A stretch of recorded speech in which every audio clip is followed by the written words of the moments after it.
You know, out of this entire event, I just realized that was there.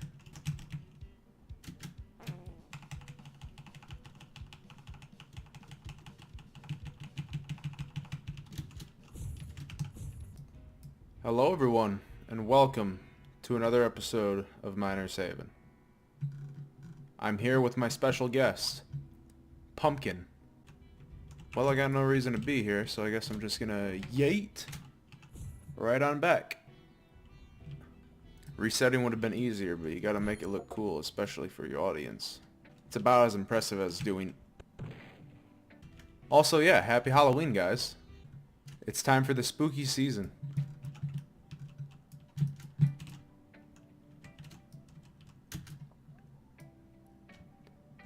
Also, this is like a starting ritual for every game I join. I must do this. Of course, you gotta have the power of the giant rocks. Okay, so I think this episode we're just gonna experiment a little bit.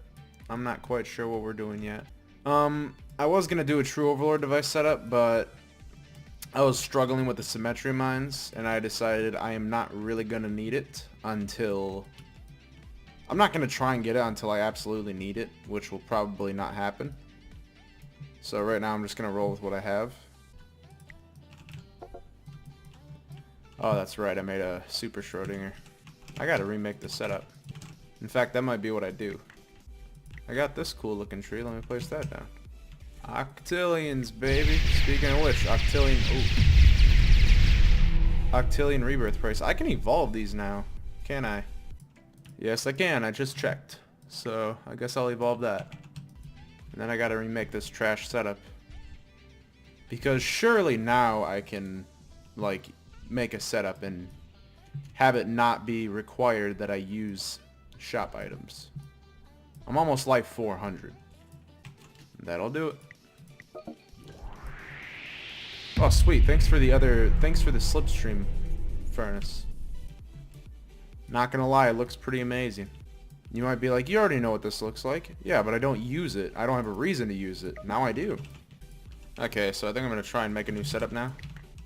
Use a Gate of Eclipse at the start for the obvious money bank. And get some blasters in here shortly. Oh, I got these too. Might as well use them. What was that noise it was making? Oh. No.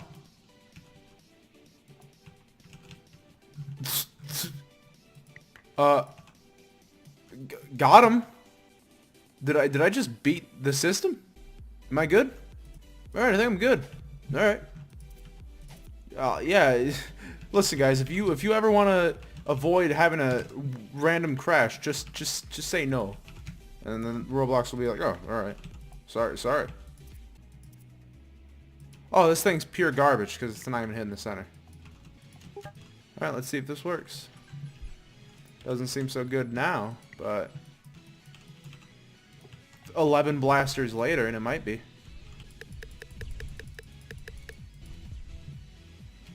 Still not making enough money. I guess shop items are kind of a required thing. Oh well, I mean it doesn't hurt me that badly. Just place the setup. Oh yeah, I'm gonna fix this right now.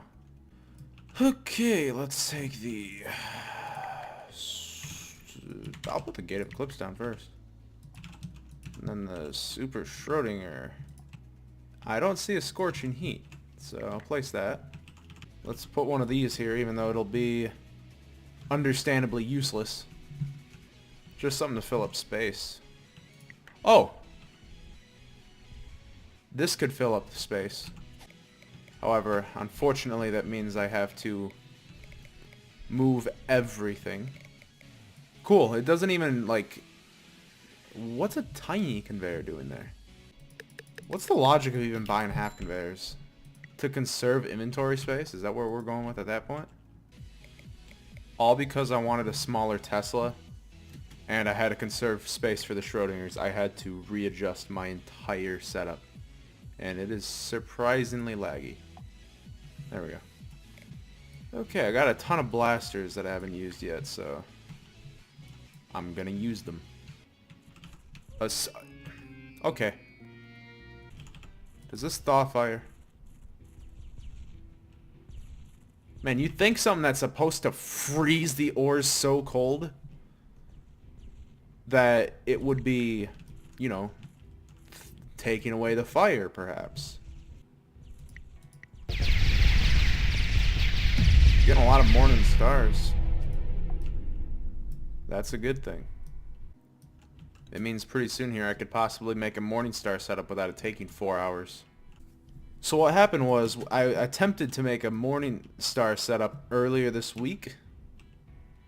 However, the problem was I attempted to use this thing with it, and I forgot how big the ores were. So imagine an ore with a 4x4 size trying to fit through most conventional upgraders. And then I tried it with a Symmetrium, but I didn't have enough morning stars to really make use of it. But now that I have enough morning stars, I could actually probably make a setup with them now. However, I am still going to wait on that. Plus, I would have to go around and get other research items, and frankly, I am a lazy person, so I'm not going to do that at the moment. The good thing with using diamond ores, though, is that they have a very low probability of being obliterated from a Dragon Blaster loop, because you do have to do that in order to get the most out of it. Imagine doing it with a Hydro Blaster. Imagine the 1% of people watching this right now who got a Hydro Blaster within 500 lives. Now, that is actually hard to loop with, because you'd actually have to spare a few ores because they'd be catching on fire often. Actually, no, it wouldn't be. You just have to remove it for the last few loops and keep like 2 or 3 ores alive. And then afterwards, see what you can do with it. I would say next to the Newtonium Excavator, this is the most disappointing evolution, because it doesn't seem to do anything other than being a slightly smaller variant of the Tesla, which is something. I mean, I don't really like how it looks. Also, the lightning look right here, the lightning aesthetic here, I like. That looks pretty good. Otherwise, nah. I mean, let's compare it to the normal one. I mean, yeah, it's got, I guess, more details to some extent, but this just looks big and beautiful. You know, why does it even matter if an upgrader is huge if it's actually, you know, the best upgrader in the game, arguably, next to the final upgrader? I have 11 Scorpion mines? When did this happen? And 12 Big Berthas. An evolution would be nice. Here's a strange question. Out of every single mine in the game, which one, in your opinion, do you think looks the best? Now, if you've been on my channel long enough, you would already know my answer. Just look at it. Just look at it. Especially with this pink color on it.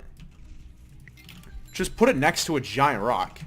And this is what Miner's Haven. These are the best things in Miner's Haven right here. And you win. Which is also why I was so incredibly disappointed by the evolved version of this. I figured it was going to be a slightly faster shooting, just overall cleaner, more expensive ore. And even though that doesn't really matter, like, at all in the late game, because assuming this would take like 8 at least, which it takes 14 for some stupid reason, then it would be perfect. Even if the ores don't necessarily matter, or like the ore value, because yeah, more ore value would be nice, but it wouldn't be a necessity at that point, because, but still, the Newtonium is my favorite mine, and it's a shame that the evolution is one of the worst evolutions. Here's another question. What, in your opinion, do you think is the best evolution? Excluding the Hydro Blaster, because, in my opinion, the Hydro Blaster would be the best one. Honestly, I'd say this furnace is pretty good. Speaking of which, why am I not using it? It doesn't really matter, but how much are the ores worth? Oh! I don't even have to click the button and it's better than my current furnace. Honestly, in terms of look, I would say this is my favorite looking.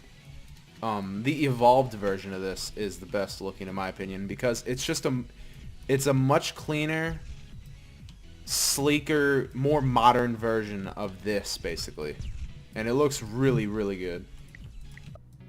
When you guys are opening boxes, how many walls do you guys get? I'm gonna get a wall. Or floodlight. 7 floodlights, 5 floodlights, 2 floodlight. I'm surprised I only have 2 of these.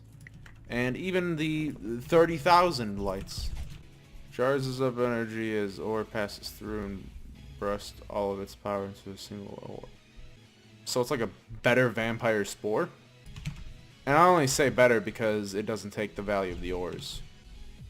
Oh, I see. That ore was worth a lot. That's a good upgrader. It's like 100 times. That is literally better than the vampire spore. Unless you get the perfect ore with the vampire spore and assuming you don't have it go through again. Ghostly furnace? Does this furnace look by any means ghostly? I guess that could count as ghostly. 7 decillion? Reward for the worst furnace in the game, right here. Woo! Keep giving me them. That's what the chat's looking like. A whole lot of blockade burners there. Speaking of which, that brings me to another thing. What happened to other people's rebirths appearing? Do they not appear anymore because they would spam the chat? Because I would argue that they weren't showing everyone rebirthing anyway because it would be spamming the chat. So why was it removed? To only show people in your server. Or at the very least show like milestones. Like someone hit their 100th life. I would say that's pretty significant. Maybe not their first life because that would be a lot of spam. But I would think milestones would be something worth showing. Blockade Burn reaches 1000th life, for example. That was quite the accomplishment when I first hit it. Because I was the first one to hit it. Along with 10,000. Never did hit 20,000 though. I only got 19,000. Before life skipping was a thing. Before sacrifice was a thing. Is what I mean. I don't know what I'm doing. I'm just talking so I'm not even playing the game. Enter code.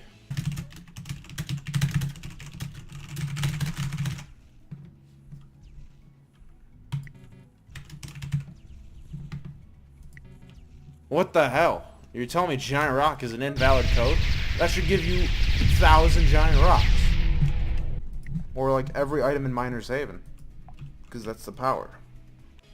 Only the richest people can afford a giant Doge plush in their base. It's 27 UC. Hi guys, I'm rich.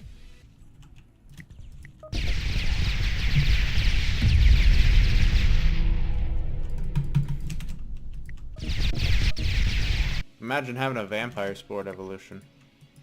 It'd basically never be used. Alright everybody, I think this will end off the episode. I've gotten some reborns, I did some lives, I did some rebirthing. My setup isn't tremendously different. However, next video I believe I will be going for the True Overlord device. So stay tuned for that. And let's go out in style. I'll see you guys later. That's amazing.